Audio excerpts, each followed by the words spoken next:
నరేంద్ర మోడీ స్వయంగా పవన్ కళ్యాణ్ని తుఫాను అనే సునామీ అని అభివర్ణించినటువంటి నేపథ్యం ఒక ఎత్తు.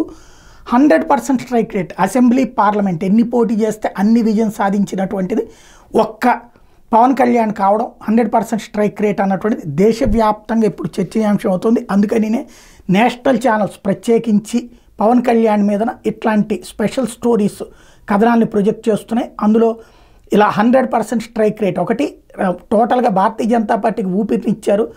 ఆంధ్రప్రదేశ్ నుంచి ఈ సీట్లు టోటల్గా 21 సీట్లు గెలవడం వల్లనే అక్కడ నరేంద్ర మోడీ కూడా ఇవాళ ప్రధానమంత్రిగా ఉండడానికి ఉపయోగపడింది. అదే సందర్భంలో ఈ మొత్తం ఎన్నో సమస్యలు వచ్చినా సరే అధిగమించి తీసుకొచ్చింది పవన్ కళ్యాణ్ అంటూ ఆంధ్రాకి అంది అంటే తుఫాన్, ఆంధ్ర తుఫాన్ అంటూ ఉత్తర భారతదేశం అంతా కూడా వివిధ రాష్ట్రాల్లో ఛానళ్లలో మారుమోగుతోంది పవన్ కళ్యాణ్ పేరు.